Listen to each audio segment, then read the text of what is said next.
تو level playing field Peoples Party بارہا یہ بات کر رہی ہے، اس پہ آپ کے reflections?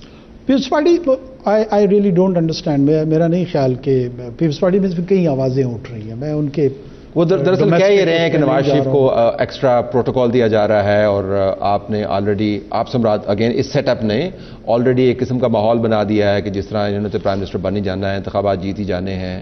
You are familiar with the questions, آپ سے پوچھا بھی گیا تھا. میں یہی عرض کروں گا کہ آپ کے خیال میں یہ خدشات بے جا ہیں یا یہ بلوچستان میں آج سے 6 مہینے پہلے تک پیپلز پارٹی کے لیے تاثر تھا کہ جی کہ پیپلز پارٹی کے لیے سب تیاری کی جا رہی ہے. بلال صاحب خود تشریف لے گئے تھے. میں سمجھتا ہوں یہ اس پولیٹیکل ڈسکورس کا حصہ ہوتا ہے، اور ہر سیاسی جماعت اس طرح کا تاثر آنے والے الیکشن کے لیے بناتی ہے. میں اسے زیادہ نہیں اہمیت دے رہا ہوں اس کو.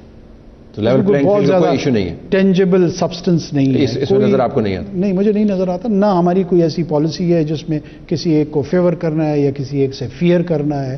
یہ ہمارا کام نہیں ہے. الیکشن کمیشن آف پاکستان نے اس کو کنڈکٹ کرنا ہے، ہم نے اسے اسسٹ کرنا ہے، اور اس کے بعد کوشش کریں گے کہ طریقے سے اپنے گھر چلے. آپ نے لیول پلینگ فیلڈ کی اصطلاح کے اوپر تبصرہ کرتے ہوئے فرمایا تھا کہ ایک حوالہ دیا تھا کہ جنوب پنجاب کا وہ جو گروپ بنا تھا 2018 میں، وہ کیسے بنا تھا. پھر آپ نے یہ کہا کہ چلیں چھوڑیں، اس تفصیلات میں نہیں جاتے ہیں.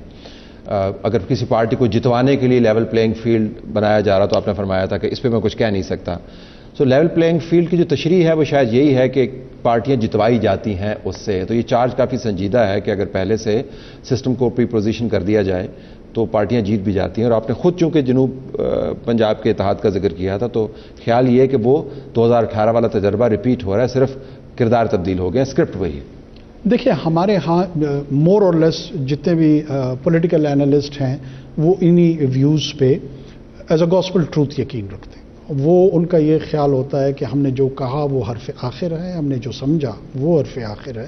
اور اگر آپ اس کی اسٹرانگ پرسپشن کے مقابلے میں کوئی بھی دلیل لانے کی کوشش کریں تو اس کا جواب وہ آپ کو تمسخر سے دیتے ہیں، تصحیق سے دیتے ہیں. میں دوبارہ آپ کے سامنے بہت مبینہ طور پہ یہ گزارش پورے پاکستان کے سامنے کر رہا ہوں کہ مجھے ابھی تک کوئی انسٹیٹیوشنل ارینجمنٹ یا انٹرفیرنس نظر نہیں آ رہی کہ کسی ایک جماعت کے حق میں یا کسی کے مخالفت میں. کہیں پر اگر سیاسی جماعتوں نے کسی سے قربت حاصل کی ہوئی ہے، ایک دوسرے کے ساتھ آنے والے الیکشن کے حوالے سے کسی کو کامن پولیٹیکل اینیمی سمجھ رہے ہیں، ایک دوسرے کے ساتھ معاونت کرنا چاہتے ہیں، وہ ایک سیاسی پروسیس کا حصہ ہے، کر رہے ہیں تو کرنے دیں. ہمارا اس سے کیا لینا دینا. تو کسی قسم کی کوئی بلو پرنٹ نہیں ہے، کوئی لندن پلان نہیں ہے، کوئی انڈرسٹینڈنگ نہیں ہے، کوئی ڈیل نہیں ہے. مجھے پنڈی سے یا پارا سے آپ کو کبھی کسی نے یہ نہیں کہا کہ جی ان کو جتوانا ہے؟ None of that has happen. مجھے ابھی تک پنڈی، اپارا، جی ایچ کیو، فوج as an institution, political process آنے والے الیکشن کے تحت کیا ہونا چاہیے، کو 2 جملے کسی کے ساتھ میرے ایکسچینج نہیں ہوئے کسی بھی سطح کی لیڈرشپ کے ساتھ. لیکن چونکہ ماضی میں بہت کچھ ہو چکا، آپ نے اگین جنوب پنجاب اتحاد کا ذکر کیا تھا، اس وجہ سے خدشات اپنی جگہ باقی ہیں. جیسے جیپ کا سمبل آیا، جیسے جی ڈی اے بنی 2018 کے انتخابات میں. I was covering elections like everybody else was, witness بھی ہم نے کیا.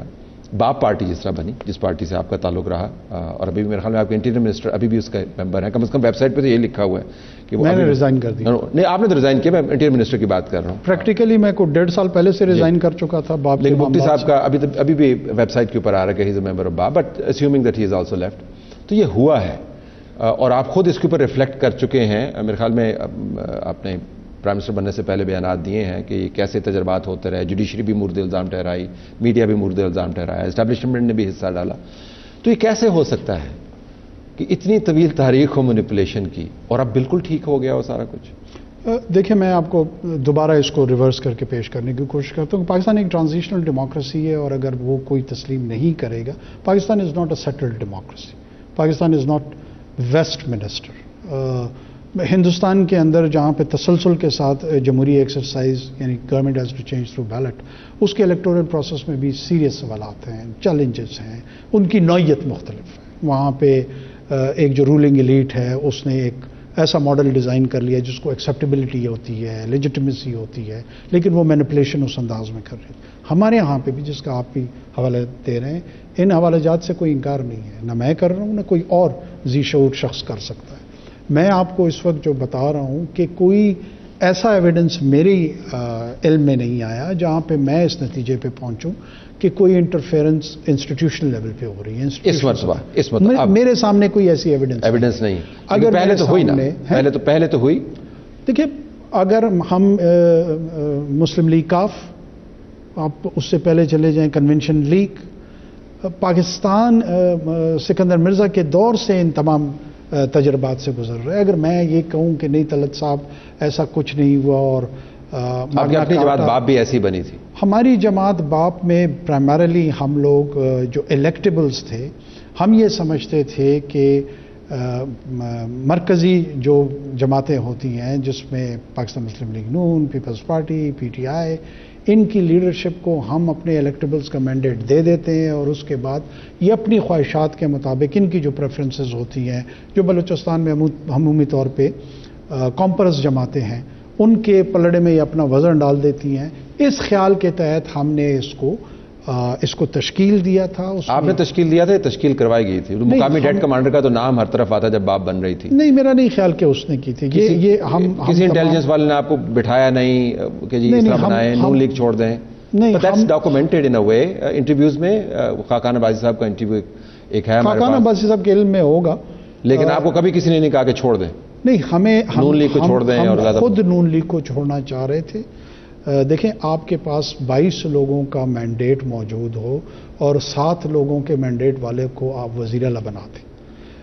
اس وقت ہم نے, یا عابد شیرلی صاحب شاید اس کے گواہ ہوں گے, انہوں نے کہا جی ہم نے میگنیمنٹی کا مظاہرہ کرتے ہوئے جو ہے نا ان کو وزیر اعلیٰ بنایا. تو میں نے ان کو اس وقت کہا تھا کہ 31 سیٹیں عمران خان کے ہیں, اس کا بھی میگنیمنٹی کا مظاہرہ کریں اور اس کو وزیر اعظم بنا دیں. تو بعض اوقات جینوئن پولیٹیکل ڈسکورس اور چیلنجز ہوتی ہیں جس کو آپ شاید مین سٹریم میں یہاں پہ لوگ سمجھ نہیں پاتے ہیں, ان کو سامنے کہ ہمیں پتہ نہیں کہ باپ کیسے بنی تھی. نہیں, آپ کو پتا ہوگا جی ڈی اے کیسے بنی تھی, آپ کو پتا ہوگا, لیکن آپ کو یہ پتا ہے کہ کس طریقے سے ایک مائنورٹی کے مینڈیٹ والے بندے کو چیف منسٹر بنایا گیا. کسی نے اس جمہوری اصول کو کوشچن نہیں کیا کہ کیوں بنایا. اس طرح تو مائنورٹی پارٹی کا سینٹ چیئرمین بھی بن گیا تھا جب آپ عمران خان کے ساتھ. یقیناً آپ اس کو ریز کریں, نہیں کیا. But you supported Imran Khan at that time. Even still, yes, still he is chairman. ہاں, لیکن آپ نے سپورٹ کیا تھا نا. مطلب میں نے یقیناً کیا تھا. میں تو آپ کو یہ کہہ رہا ہوں کہ مجھے تو ایسے لگ رہا ہے کہ تسلسل کے ساتھ نہ کوئی میڈیا, نہ کوئی سیاسی جماعت, کنٹینیویشن کے ساتھ تمام لوگ ان کو سپورٹ کر رہے ہیں. اس کا مطلب ہے ان کے اندر یہ اسٹرینتھ موجود ہے کہ سب کو اپنی طرف اٹریکٹ کر لیتے ہیں. لیکن ان کو بنوایا گیا تھا, یہ بھی واضح ہے. سنجرانی صاحب, کس نے بنوایا تھا؟ پیپلز پارٹی نے بنوایا تھا, اسٹیبلشمنٹ کے کہنے پہ بنا, اسلام نے بنوایا تھا. باپ پارٹی کے ہم 6 لوگ تھے جو اس وقت باپ پارٹی نہیں تھی لیکن آزاد لوگ تھے, اور چھوٹی جماعتوں میں سے بھی چند لوگ تھے. ان سب لوگوں نے ووٹ کیا تھا. ان کو, ان سے پوچھنا چاہیے کہ ان کو کس نے کہا. عمران خان کا کیا مستقبل ہے سیاست میں, یہ جانتے ہوئے کہ آپ کے ویوز ان کے بارے میں پہلے کچھ اور تھے, بعد میں کچھ اور ہو گئے, لیکن ابھی ایز یو سٹ ہیئر, کیونکہ بہت بڑا ایشو ہے آئندہ انتخابات کے منصفانہ ہونے یا نہ ہونے کا, جو میڈیا ڈسکورس ہے,